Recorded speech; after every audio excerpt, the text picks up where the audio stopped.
to have a RIF, you got to have a board meeting. So you got to know when the board meetings are. January, February, March, April, something's going to happen. May, June, July, August. Now we're in August. Do you think we're going to see a lot of things happening in August, September? Yeah, from my understanding, there's a lot of firms out there that have what they call go get, right? So what a go get is in a financial world, a go get is you need to go get me $3 million worth of expenses.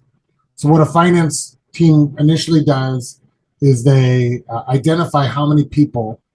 It doesn't matter how great you are, how bad you are. They're just going to identify people to get to the 3 million. That's typically the first thing that happens. And then what they do is they remove some of those because there's always cushion in a budget, expense budget. So maybe if they had to get 3 million, there might be 1 million of cushion. So now they're able to say, okay, now I got 2 million worth of people.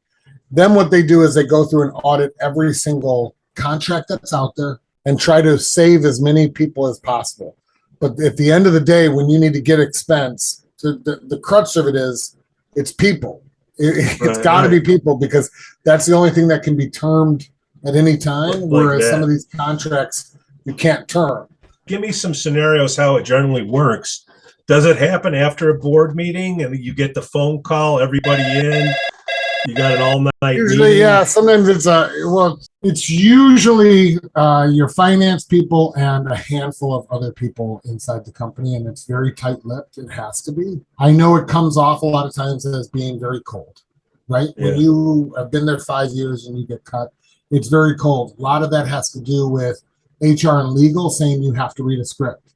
At the end of the day, no one wants to make these cuts.